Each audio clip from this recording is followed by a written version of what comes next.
بے سکونی کی ایک وجہ یہ بھی ہے کہ انسان اپنی پریشانیوں کا ذکر ان لوگوں سے کرتا ہے جو عقل سے خالی ہوتے ہیں۔ شخصیت میں عاجزی نہ ہو تو علم میں اضافہ علم کو نہیں بلکہ تکبر کو جنم دیتا ہے۔ زندگی کے جس مقام پر ہو اسے تسلیم کر لو، اور یہ بھی تسلیم کر لو کہ یہاں تم ہمیشہ نہیں رہو گے۔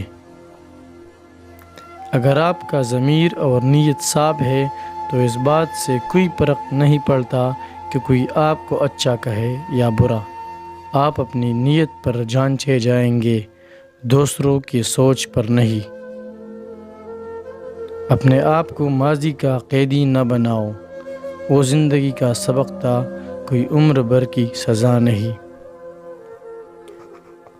غلط سے غلط انسان کے لیے بھی اصلاح کا واحد راستہ محبت ہے۔ تنقید اور تلخی چاہے کتنے ہی حق پر کیوں نہ ہو، وہ اصلاح کے لیے کارگر ثابت نہیں ہوتی۔ برداشت کے کانوں سے سنو، رحم کی آنکھوں سے دیکھو، محبت کی زبان سے بات کرو۔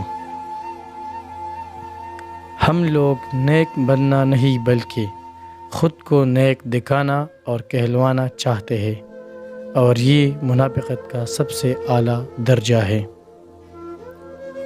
عمر میں بڑا ہونے سے کچھ نہیں ہوتا، بڑے آپ تب ہوتے ہیں جب آپ دوسروں کو برداشت کرنا اور سہنا سیکھ جاتے ہیں۔